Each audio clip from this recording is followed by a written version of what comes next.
You ever get that feeling like you're being watched? That itch on the back of your neck, the weight in the air, the sense that something ain't right? I felt that on Route 93 in Nevada, a lonely stretch of highway that cuts through the desert, where the night swallows everything, even your sanity. I was driving alone, heading to visit my sister in Utah. It was late, maybe past 1 in the morning. The road was empty except for my headlights carving through the blackness. The desert stretched for miles, cold and lifeless, and my only company was the occasional road sign and the static of a weak AM station. That's when I saw it. A figure, standing on the shoulder of the highway, just outside the reach of my high beams. It was facing away from me, dressed in what looked like an old, tattered jacket. Something about it made my skin crawl. People don't just stand in the middle of nowhere at this hour. I should have kept driving. I know that now. But I slowed down, thinking maybe someone had broken down and needed help. As I got closer, my headlights lit up the figure, and my stomach twisted into knots. It was a man, but something was off. His posture was too rigid, his hands hanging at his sides like dead weight. His hair was matted, tangled, and his clothes were old, ripped, like they'd been left in the dirt for decades. I rolled my window down just a crack. "Hey, you okay?" No response. The man didn't turn around. He just stood there, still as a corpse. A deep, unnatural cold seeped into my car, making my fingers numb against the steering wheel. I don't know what came over me, but my instincts screamed at me to leave. I stepped on the gas and sped past him, my heart pounding in my chest. My rearview mirror caught a glimpse of him as I passed. He hadn't moved, hadn't flinched, just standing there, staring at the road ahead. I told myself he was just some drifter, someone who got lost or was too messed up to react.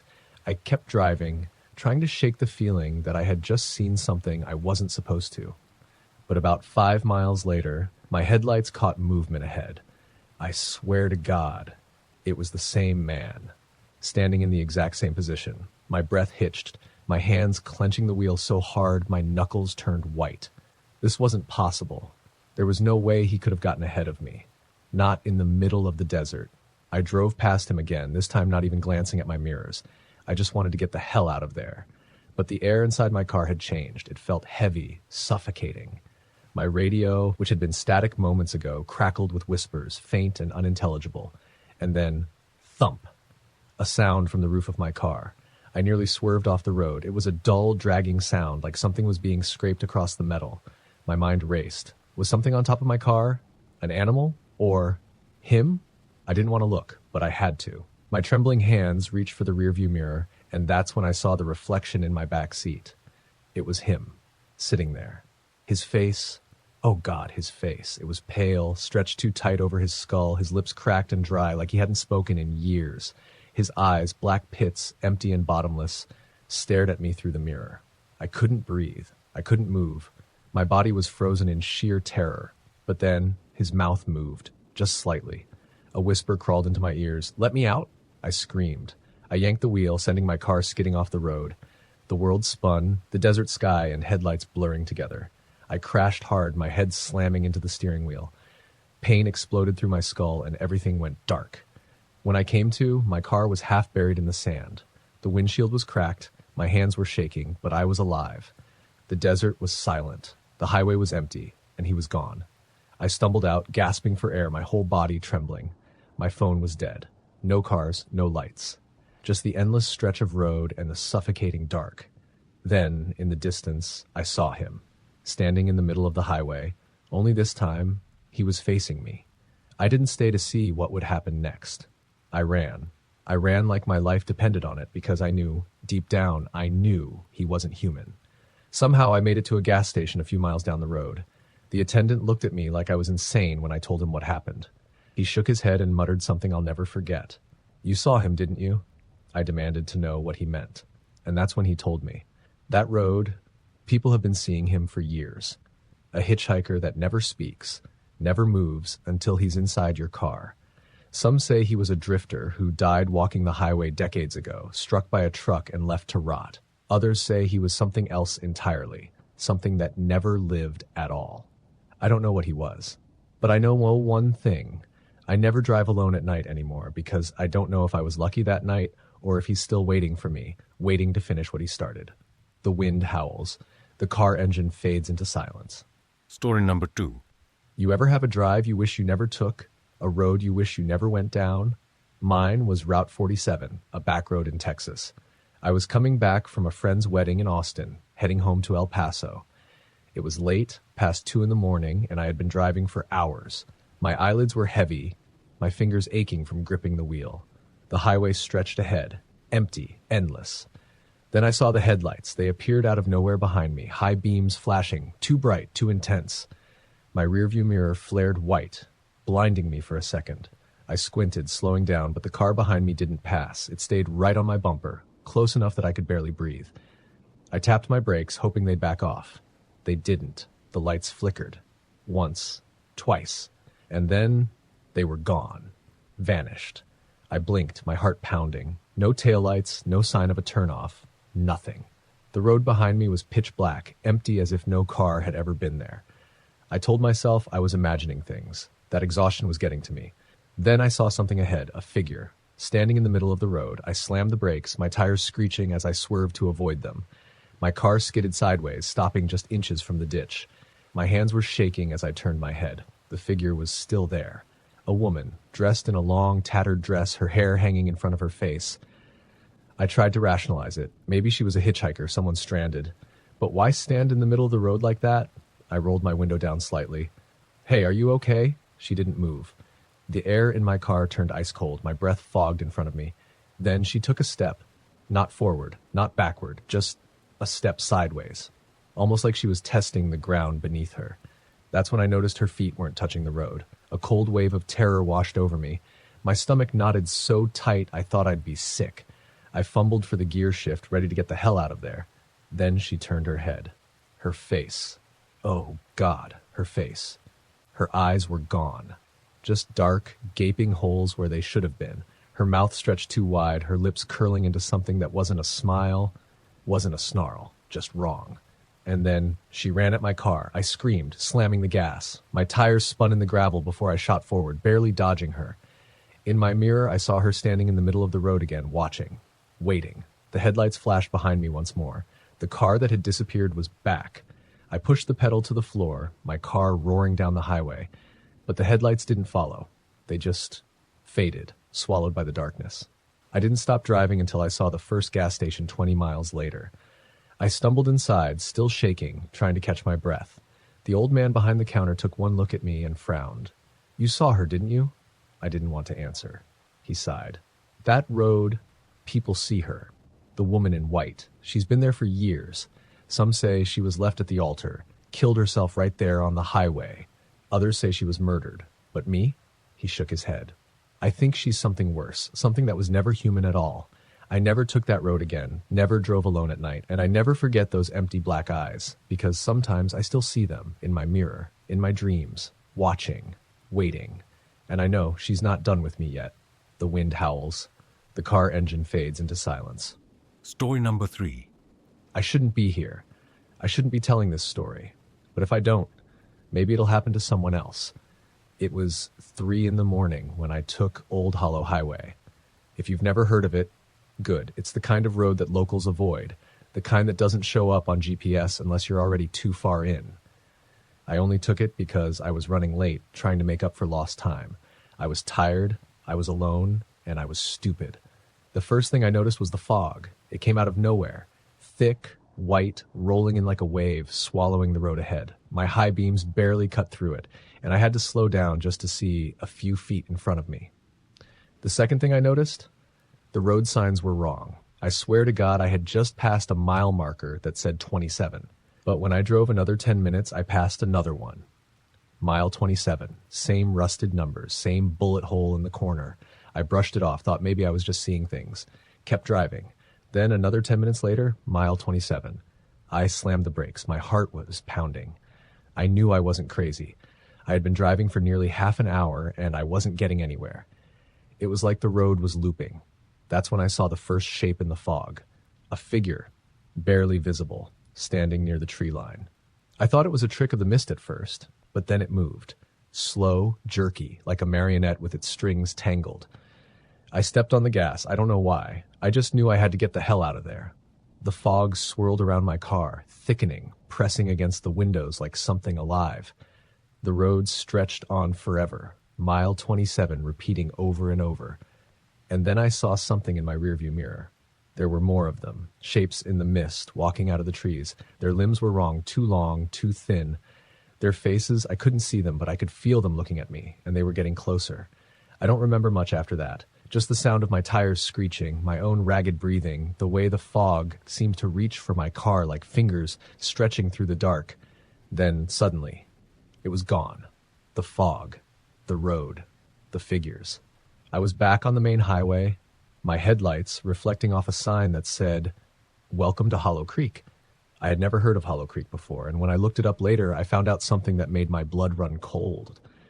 Old Hollow Highway doesn't exist anymore. It was shut down years ago because people kept disappearing.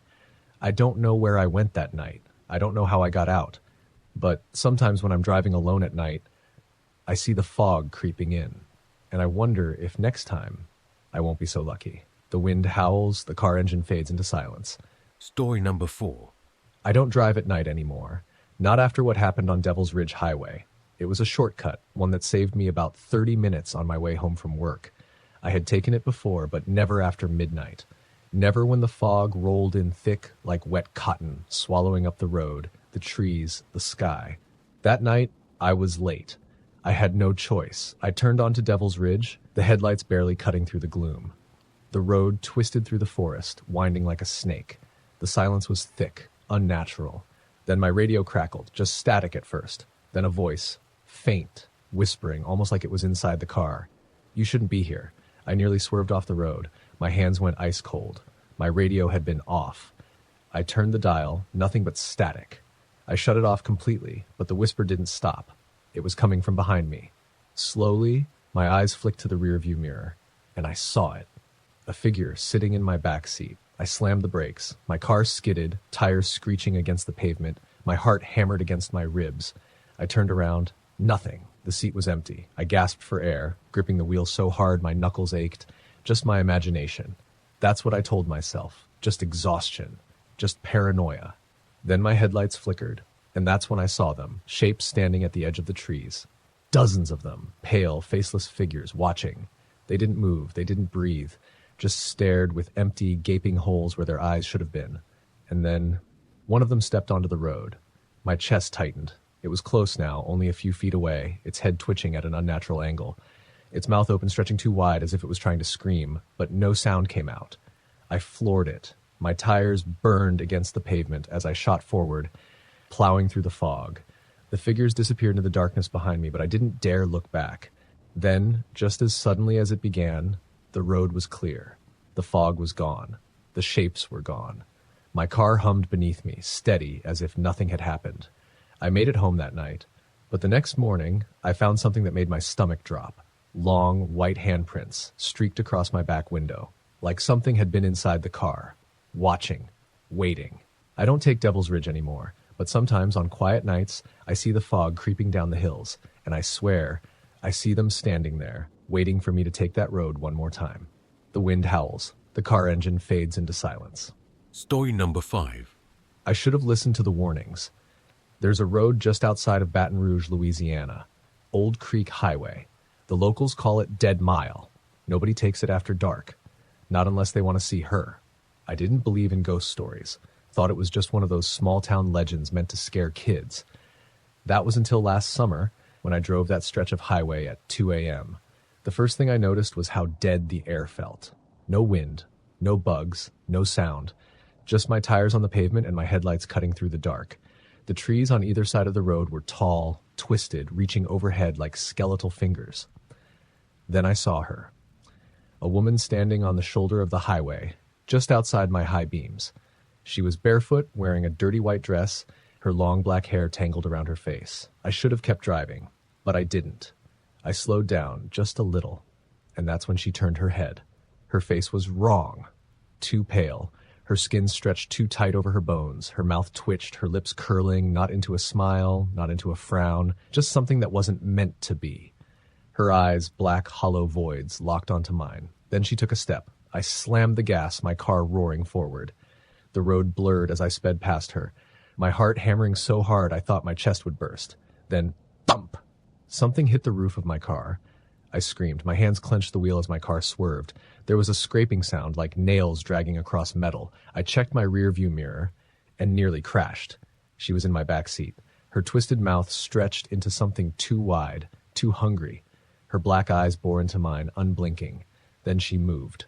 Her hand, cold, bony, reached for my shoulder. I didn't think. I didn't breathe.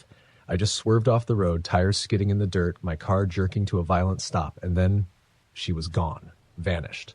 The only sign that anything had happened was the long, white handprint burned into my windshield. I never drove that road again, but sometimes when I'm alone at night, I hear it. The soft thump of something landing on my roof. And I know, she's still looking for a ride. The wind howls, the car engine fades into silence.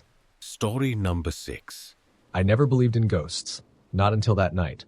I was on my way home from visiting my parents in rural Pennsylvania. It was late, past 1 a.m, and I was taking Route 6, a long, empty stretch of highway cutting through the woods.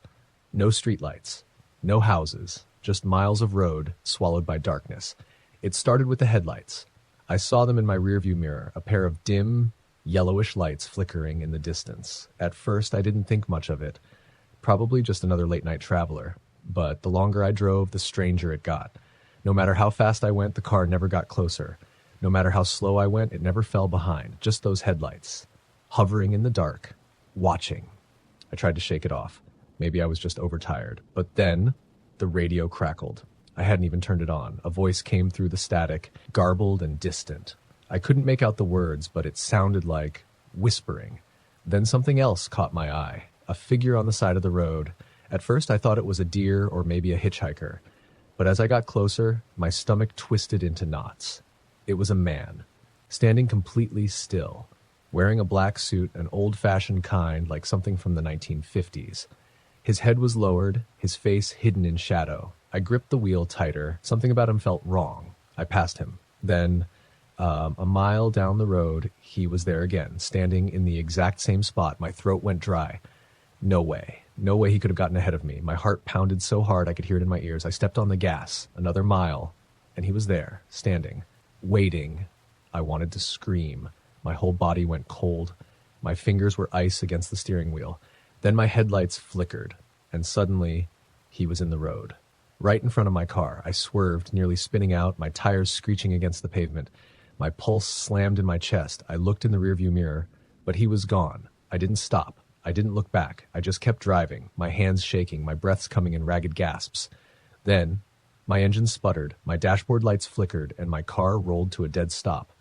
In the middle of the highway, I tried the ignition. Nothing. Tried again. Still nothing. And then, a tap. Soft. Faint. Coming from the passenger side window. I didn't want to look. I knew who it was, but I couldn't stop myself. My eyes drifted to the glass, and he was there, his face inches from mine. I couldn't move. I couldn't breathe. His skin was pale, almost gray. His mouth was slightly open, like he was trying to speak, but no words came out. Just silence. Then, slowly, his hand pressed against the window.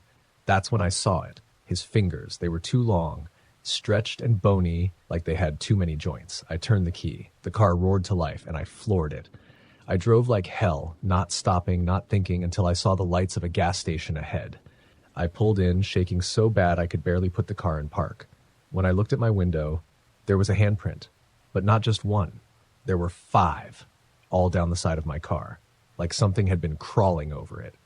I don't take Route 6 anymore, but sometimes, when I'm alone, I see those headlights in my rearview mirror, following, waiting, and I know he's still out there.